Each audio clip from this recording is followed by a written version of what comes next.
TV ವಿಕ್ರಮದ ಸಮಸ್ತ ವೀಕ್ಷಕರಿಗೆ straight forward ಕಾರ್ಯಕ್ರಮಕ್ಕೆ ಸ್ವಾಗತ. ನಾನು ಜಗದೀಶ್.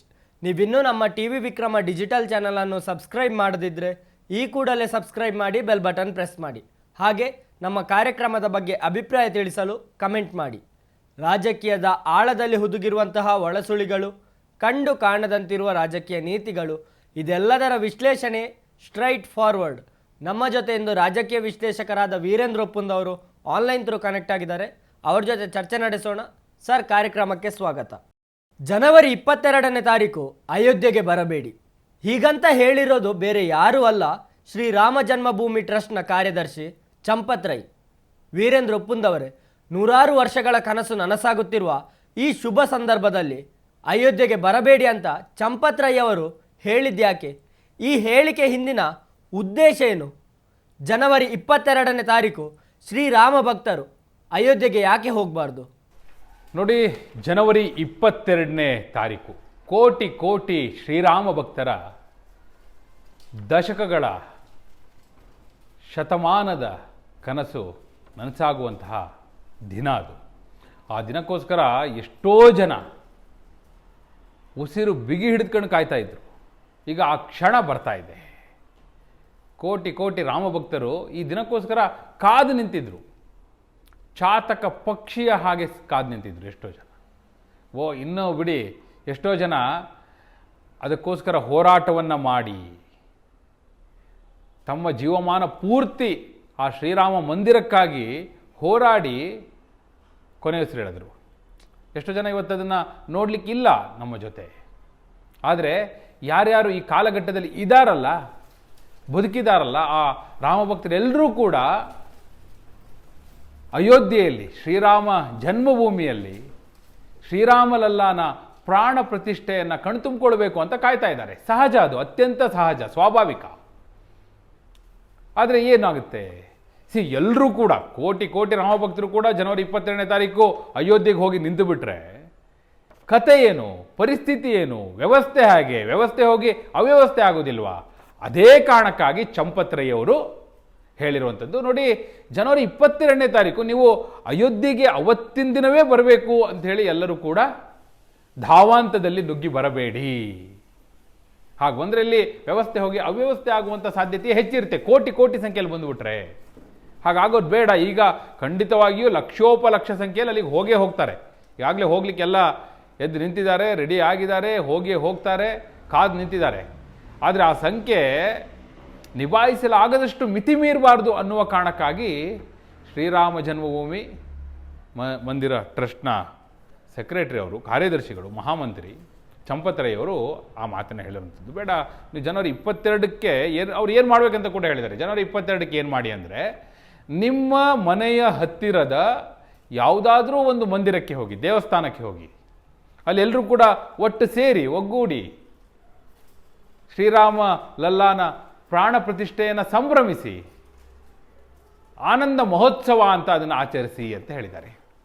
ಪ್ರತಿಯೊಬ್ಬರು ಕೂಡ ತಮ್ಮ ನಿವಾಸದ ಸಮೀಪದಲ್ಲಿರುವಂಥ ದೇಗುಲಗಳಿಗೆ ಹೋಗಿ ಆನಂದ ಮಹೋತ್ಸವವನ್ನು ಆಚರಿಸಿ, ಭಜನೆ ಮಾಡುವ ಮೂಲಕ, ದೇವರ ಪೂಜೆ ಮಾಡುವ ಮೂಲಕ ಈ ರೀತಿಯಾಗಿ ಎಲ್ಲರೂ ಕೂಡ ಒಗ್ಗೂಡಿ ಸಂಭ್ರಮಿಸಿ ಅನ್ನೋದನ್ನು ಹೇಳಿದ್ದಾರೆ. ಇದು ಹೇಳಲಿಕ್ಕೆ ಕಾರಣ ಇದೆ. ನೋಡಿ, ಎಷ್ಟರ ಮಟ್ಟಿಗೆ ವ್ಯವಸ್ಥೆಯಲ್ಲಿ ಮಾಡ್ತಾ ಇರುವಂಥದ್ದು, ಅಲ್ಲಿ ಆಗ್ತಾ ಇರುವಂಥ ವ್ಯವಸ್ಥೆಗಳನ್ನ ಕೇಳಿದ್ರೆ ನೀವು ಕಣ್ಣಳಿಸಿ ನೋಡಬೇಕು. ಅಷ್ಟರ ಮಟ್ಟಿಗಿದೆ. ಮೂಗಿನ ಬೆರಳಿಡ್ತೀರಿ ಖಂಡಿತವಾಗಿಯೂ. ಯಾಕಂದರೆ ಅಂಥ ಅತ್ಯದ್ಭುತವಾದ ವ್ಯವಸ್ಥೆಯನ್ನು ಮಾಡ್ತಾ ಇದ್ದಾರೆ. ನಿಮಗೆ ಗೊತ್ತಿರಲಿ, ಈಗ ಆಲ್ರೆಡಿ ನಾನು ಹೇಳ್ತಿರೋದು, ಅಲ್ಲಿ ಒಂದು ಅಯೋಧ್ಯೆಯ ನಯಾಘಾಟ್ನಲ್ಲಿ, ಮತ್ತೊಂದು ಬ್ರಹ್ಮಕುಂಡ್ನಲ್ಲಿ, ಮತ್ತೊಂದು ಕರಸೇವಕಪುರದಲ್ಲಿ, ಹಾಗೂ ಇನ್ನೊಂದು ತೀರ್ಥಕ್ಷೇತ್ರಪುರಂನಲ್ಲಿ 4 ಕಡೆ ಟೆಂಟ್ ಸಿಟಿಗಳನ್ನ ನಿರ್ಮಾಣ ಮಾಡಿದ್ದಾರೆ. ಒಂದೊಂದು ಊರನ್ನೇ ಟೆಂಟ್ ಸಿಟಿಯಾಗಿ ನಿರ್ಮಾಣ ಮಾಡಿದ್ದಾರೆ. ಖಾಲಿ ಪ್ರದೇಶಗಳಲ್ಲಿ ಟೆಂಟ್ಗಳನ್ನ ಹಾಕಿ ಅಲ್ಲಿ ಒಂದು ಮನೆಯ ರೀತಿಯೇ ಮಾಡಿದ್ದಾರೆ ವ್ಯವಸ್ಥೆಯನ್ನು. ಅಂದರೆ ಅಂಥ ಸಾವಿರಾರು ಮನೆಗಳನ್ನ ನಿರ್ಮಾಣ ಮಾಡಿದಾರಲ್ಲಿ ಒಂದೊಂದು ಊರಿನಲ್ಲಿ. ಹಾಗೆ ಮನೆಗಳನ್ನ ನಿರ್ಮಾಣ ಮಾಡುವ ಮೂಲಕ ಒಂದೊಂದು ಊರಲ್ಲೂ ಟೆಂಟ್ ಸಿಟಿ, ಟೆಂಟ್ ಹೌಸ್ ಎಲ್ಲ ನಾನು ಹೇಳ್ತಿರೋದು, ಟೆಂಟ್ ಹೌಸ್ ಅಂದರೆ ಒಂದು ಟೆಂಟ್ ಸಿಟಿಯನ್ನೇ ನಿರ್ಮಾಣ ಮಾಡಿದ್ದಾರೆ. ಎಲ್ಲಿ? ಕರಸೇವಕಪುರದಲ್ಲೊಂದು, ತೀರ್ಥಕ್ಷೇತ್ರಪುರಮಲ್ಲೊಂದು, ನಯಾಘಾಟಲ್ಲೊಂದು, ಬ್ರಹ್ಮಕುಂಡಲ್ಲೊಂದು, ಈ ರೀತಿ ಅಲ್ಲಿ ಒಂದೊಂದು ಊರಲ್ಲೂ ಕೂಡ ಕನಿಷ್ಠ 1,000ದಿಂದ 5,000 ಶ್ರೀರಾಮ ಭಕ್ತರು ಅಲ್ಲಿ ವಾಸ್ತವ್ಯವನ್ನು ಹೂಡ್ಬೋದು. ಅವರಿಗೆ ಉಳಿಲಿಕ್ಕೆ, ಅಲ್ಲಿ ಎಲ್ಲ ರೀತಿಯ ವ್ಯವಸ್ಥೆಯನ್ನು ಮಾಡಿ ಇದನ್ನು ನಿರ್ಮಾಣ ಮಾಡಿದ್ದಾರೆ. ಅಷ್ಟೇ ಅಲ್ಲ, ಹೀಗೆ ಬರುವ ಲಕ್ಷೋಪಲಕ್ಷ ಜನ ಪ್ರತಿಯೊಬ್ಬರಿಗೂ ಕೂಡ ಅಲ್ಲಿ ಊಟ ಉಪಹಾರದ ವ್ಯವಸ್ಥೆಯನ್ನು ಮಾಡಿದ್ದಾರೆ. ಕನಿಷ್ಠ ಪ್ರತಿಯೊಬ್ಬರಿಗೂ ಒಂದೆರಡು ರೊಟ್ಟಿ ಸಿಗ್ಬೇಕನ್ರಿ, ಆ ವ್ಯವಸ್ಥೆಯನ್ನು ನಾವು ಮಾಡಿದ್ದೀವಿ ಅನ್ನೋ ಮಾತನ್ನು ಚಂಪತ್ರಯ್ಯವರು ಹೇಳಿದ್ದಾರೆ. ಇಷ್ಟು ವ್ಯವಸ್ಥೆ ಮಾಡೋದಂದರೆ ಹುಡುಗಾಟಿಕೆ ಮಾತಲ್ಲ. ಪ್ರತಿಯೊಬ್ಬರಿಗೂ ಕೂಡ ಊಟ ಉಪಹಾರ ವಾಸ್ತವ್ಯ ದರ್ಶನಕ್ಕೆ ವ್ಯವಸ್ಥೆ. ಅಲ್ಲಿ ಬರಬೇಕು ಅಂತಲಿ ಎಲ್ಲರೂ ಕೂಡ ಎಲ್ಲೆಲ್ಲಿಂದನೋ ಬೇರೆ ರಾಜ್ಯಗಳಷ್ಟೇ ಅಲ್ಲ, ಹೊರದೇಶಗಳಿಂದಲೂ ಕೂಡ ಬರ್ತಾ ಇದ್ದಾರೆ. ಇದು ಶ್ರೀರಾಮ ಭಕ್ತರು. ಇನ್ನೊಂದು ಕಡೆ VVIPಗಳು 3,000 ಜನ. ಹಾಗೆ ನಿಮಗೆ ಹೇಳ್ತೀನಿ ನೋಡಿ, ಈಗ ಸನ್ಯಾಸಿಗಳು, ಶ್ರೀಗಳು, ಜಗದ್ಗುರುಗಳು, ಗುರುಗಳೇನಿರ್ತಾರೆ ಸುಮಾರು 4,000 ಜನ ಬರ್ತಾ ಇದ್ದಾರೆ. VIPಗಳ ಸಂಖ್ಯೆ ಸುಮಾರು 7,000 to 8,000 ಜನ ಅಲ್ಲಿ ಇರ್ತಾರೆ. ಅವರೆಲ್ಲರಿಗೂ ಕೂಡ ವ್ಯವಸ್ಥೆ ಮಾಡಬೇಕು. ನೀವು ಒಂದು ಕ್ಷೇತ್ರ ಅಂತ ಅಲ್ಲ, ಕ್ರೀಡಾ ಕ್ಷೇತ್ರ ತಗೊಳ್ಳಿ, ಸಿನಿಮಾ ಕ್ಷೇತ್ರ ತಗೊಳ್ಳಿ, ರಾಜಕೀಯ ಕ್ಷೇತ್ರ ತಗೊಳ್ಳಿ. ಈಗ ಪ್ರಧಾನಮಂತ್ರಿ ನರೇಂದ್ರ ಮೋದಿಯವರೇ ಈಗ ಈ ಕಾರ್ಯಕ್ರಮದ ಕೇಂದ್ರ ಬಿಂದು. ಹೀಗಿರುವಾಗ ಇಡೀ ಕೇಂದ್ರ ಸರ್ಕಾರ ಅಲ್ಲಿರುತ್ತೆ, ಹಲವು ರಾಜ್ಯಗಳ ಮುಖ್ಯಮಂತ್ರಿಗಳಿರ್ತಾರೆ, ಗಣ್ಯರಿರ್ತಾರೆ. ಸೊ ಎಲ್ಲರಿಗೂ ಕೂಡ ವ್ಯವಸ್ಥೆಯನ್ನು ಅಲ್ಲಿ ಈಗಾಗಲೇ ಮಾಡಲಾಗಿದೆ. ಇದು ಸಣ್ಣ ವಿಚಾರ ಅಲ್ಲ, ಬಾಯಲ್ಲಿ ಮಾತನಾಡಷ್ಟು ಸುಲಭ ಕೂಡ ಅಲ್ಲ ಮಾಡುವಂಥದ್ದು. ಆದರೆ ಅಲ್ಲಿ ಈ ಟ್ರಸ್ಟ್ ಆಗಿರ್ಬೋದು, ಹಾಗೆ ಉತ್ತರ ಪ್ರದೇಶದ ರಾಜ್ಯ ಸರ್ಕಾರ, ಅಲ್ಲಿನ ಮಹಾನಗರ ಪಾಲಿಕೆ ಎಲ್ಲರೂ ಕೂಡ ಒಗ್ಗೂಡಿ ಈ ವ್ಯವಸ್ಥೆಯನ್ನು ಮಾಡ್ತಾ ಇದ್ದಾರೆ ಅನ್ನುವಂಥದ್ದು ಕೂಡ ಇಲ್ಲಿ ಅತ್ಯಂತ ಗಮನಾರ್ಹ. ನೋಡಿ, ಅಷ್ಟೇ ಅಲ್ಲ, ಅವತ್ತಿನ ದಿನ ಬಂದವರೆಲ್ಲರೂ ಕೂಡ ಎಲ್ಲರೂ ಕೂಡ ಗರ್ಭಗುಡಿಗೆ ಹೋಗಿ ದರ್ಶನ ಮಾಡಲಿಕ್ಕೆ ಆಗೋದಿಲ್ಲ. ಯಾರ್ಯಾರು ಎಲ್ಲೆಲ್ಲಿರ್ತಾರೋ ಅಲ್ಲೇ ನೋಡಲಿಕ್ಕೆ LED ಸ್ಕ್ರೀನ್ಗಳ ವ್ಯವಸ್ಥೆ ಮಾಡ್ತಾ ಇದ್ದಾರೆ. ಎಲ್ಲರೂ ಕೂಡ ದೇವಸ್ಥಾನದ ಒಳಗೆ ಹೋಗೋಕ್ಕಾಗತ್ತಾ? VVIPಗಳಿರ್ತಾರಲ್ಲಿ, ಸನ್ಯಾಸಿಗಳಿರ್ತಾರೆ, ಶ್ರೀಗಳಿರ್ತಾರೆ, ಗುರುಗಳು, ಜಗದ್ಗುರುಗಳಿರ್ತಾರೆ. ಸೊ ಕೆಲವರಿಗೆ ದೇವಸ್ಥಾನದ ಆವರಣದಲ್ಲಿ ಸಿಗುತ್ತೆ, ಕೆಲವರಿಗೆ ಕಾಂಪೌಂಡಿನ ಹೊರಭಾಗದಲ್ಲಿ ಸಿಗುತ್ತೆ, ಆಯಿತಾ? ಕೆಲವರಿಗೆ ಆ ಊರಲ್ಲೇ ಬೇರೆ ಬೇರೆ ಪ್ರದೇಶದಲ್ಲಿ ನಿಂತು ನೋಡುವಂಥ ಸಂದರ್ಭ ಬರುತ್ತೆ. ಆಗ ಅಲ್ಲಿ LED ಸ್ಕ್ರೀನ್ಗಳನ್ನ ಹಾಕುವ ಮೂಲಕ ಅವರು ಕೂಡ ರಾಮ್ ಲಲ್ಲಾ ಪ್ರತಿಷ್ಠಾಪನೆಯನ್ನು ಕಣ್ತುಂಬಿಕೊಳ್ಳಿಕ್ಕೆ ಅವಕಾಶವನ್ನು ಮಾಡಿಕೊಡ್ತಾ ಇದ್ದಾರೆ. ಈ ರೀತಿಯ ಎಲ್ಲ ವ್ಯವಸ್ಥೆಯನ್ನು ಮಾಡುವಾಗ ಖಂಡಿತವಾಗಿ ಇದು ಸವಾಲಿನ ಕೆಲಸ. ಆ ಕೆಲಸವನ್ನು ಅತ್ಯಂತ ಸಮರ್ಥವಾಗಿ ಶ್ರೀರಾಮ ಜನ್ಮಭೂಮಿ ಟ್ರಸ್ಟ್ ಮಾಡ್ತಾ ಇದೆ ಅನ್ನೋದು, ಅದನ್ನೇ ಚಂಪತ್ರಯ್ಯವರು ಹೇಳಿರುವಂಥದ್ದು. ಆ ದೃಷ್ಟಿಯಿಂದ ನೋಡೋದಾದರೆ ಸಾಕಷ್ಟು ವ್ಯವಸ್ಥೆಗಳು ಈಗಾಗಲೇ ಆಗ್ತಾ ಇದೆ. ಜನವರಿ 22ನೇ ತಾರೀಕು ಯಾರ್ಯಾರು ಎಲ್ಲೆಲ್ಲಿದ್ದಾರೋ ಅಲ್ಲೇ ಆನಂದ ಮಹೋತ್ಸವವನ್ನು ಆಚರಿಸುವ ಮೂಲಕ ದೇಗುಲಗಳಿಗೆ ಹೋಗಿ ಶ್ರೀರಾಮ ಮಂದಿರದ ಸಂಭ್ರಮವನ್ನು ಆಚರಿಸಿ ಅನ್ನೋ ಮಾತನ್ನು ಹೇಳಿದ್ದಾರೆ. ಬಹುಶಃ ಅತ್ಯಂತ ಸೂಕ್ತವಾದ ಸಲಹೆ ಅದು. ಆ ದೃಷ್ಟಿಯಿಂದ ಚಂಪತ್ರಯ್ಯವರ ಹೇಳಿಕೆಯನ್ನು ನಾವು ಗಮನಿಸಬೇಕಾಗುತ್ತೆ. ಹಾಗೂ ಅಯೋಧ್ಯೆಗೆ ಯಾರ್ಯಾರು ಹೋಗಬೇಕು ಅಂತ ಇದ್ದಾರೆ, ಹಾಗೂ ಯಾರು ಶ್ರೀರಾಮ ಲಲ್ಲಾನ ಪ್ರಾಣ ಪ್ರತಿಷ್ಠೆಯನ್ನು ಕಣ್ತುಂಬಿಕೊಳ್ಬೇಕು ಅಂತಿದ್ದಾರೆ, ಅವರೆಲ್ಲರೂ ಕೂಡ ಈ ವಿಚಾರಗಳನ್ನ ಗಮನದಲ್ಲಿಟ್ಕೊಳ್ಬೇಕಾದದ್ದು ಅತ್ಯಂತ ಮುಖ್ಯ. ಜಗದೀಶ್, ಹಾಗಾದರೆ ರಾಮ ಭಕ್ತರು ಶ್ರೀರಾಮಲಲ್ಲನ ದರ್ಶನ ಪಡೆಯುವುದು ಯಾವಾಗ? ಜನವರಿ 22ಕ್ಕೆ ನೀವು ಹೇಳಿದಾಗೆ ಲಕ್ಷ ಜನ ಅಯೋಧ್ಯೆಗೆ ಹೋಗೋದ್ರಿಂದ ಎಲ್ಲರಿಗೂ ಒಂದು ದರ್ಶನ ಪಡೆಯೋದಕ್ಕೆ ಸಾಧ್ಯವಾಗಲಿಕ್ಕಿಲ್ಲ. ಹಾಗಾದರೆ ಶ್ರೀರಾಮ ದರ್ಶನಕ್ಕೆ ಯಾವಾಗ ಹೋಗೋದು ಸೂಕ್ತ ಸಮಯ? ನೋಡಿ, ಯಾರೆಲ್ಲ ಶ್ರೀರಾಮ ಭಕ್ತರಿದ್ದಾರೆ ಅವರು ಮತ್ತೊಂದು ಗಮನಿಸಬೇಕು. ನೋಡಿ, ಜನವರಿ 22ನೇ ತಾರೀಕು ಶ್ರೀರಾಮಲಲ್ಲಾನ ಪ್ರಾಣ ಪ್ರತಿಷ್ಠೆ ಆಗುತ್ತೆ. ಅದಾದ ನಂತರವೂ ನೀವು ಹೋಗ್ಬೋದು. ಜನವರಿ 23ರಿಂದ ಒಂದು ಅಂದಾಜಿನ ಪ್ರಕಾರ ಪ್ರತಿನಿತ್ಯ 50,000ದಿಂದ 1,00,000 ಜನ ಅಯೋಧ್ಯೆಗೆ ಶ್ರೀರಾಮ ಭಕ್ತರು ದರ್ಶನಕ್ಕೆ ಬರ್ತಾರೆ ಅನ್ನುವಂಥ ಅಂದಾಜಿದೆ. ಹೋಗ್ಬೋದು. ನೋಡಿ, ಅಷ್ಟೊತ್ತಿಗಾಗಲೇ ವ್ಯವಸ್ಥೆಗಳಾಗಿರುತ್ತೆ. ನಿಮಗೆ ಗೊತ್ತಿರಲಿ, ಇದೇ ಡಿಸೆಂಬರ್ 30ನೇ ತಾರೀಕು ನಾಡಿದ್ದು ಪ್ರಧಾನಮಂತ್ರಿ ನರೇಂದ್ರ ಮೋದಿಯವರು ಅಯೋಧ್ಯೆಗೆ ಹೋಗಿ ಅಲ್ಲಿ ಮರ್ಯಾದಾ ಪುರುಷೋತ್ತಮ ಶ್ರೀರಾಮ ಅಯೋಧ್ಯೆ ಏರ್ಪೋರ್ಟನ್ನು ಲೋಕಾರ್ಪಣೆ ಮಾಡ್ತಾ ಇದ್ದಾರೆ. ಅವರೇ ಮೊದಲು ಆ ಏರ್ಪೋರ್ಟ್ಗೆ ವಿಶೇಷ ವಿಮಾನದಲ್ಲಿ ಹೋಗಿ ಇಳಿತಾ ಇದ್ದಾರೆ. ಸೊ ಜನವರಿ 1st ವೀಕಿಂದ ಬೇರೆ ಬೇರೆ ರಾಜ್ಯಗಳಿಂದ ಅಲ್ಲಿಗೆ ವಿಮಾನಗಳ ಸಂಚಾರ ಆರಂಭ ಆಗುತ್ತೆ.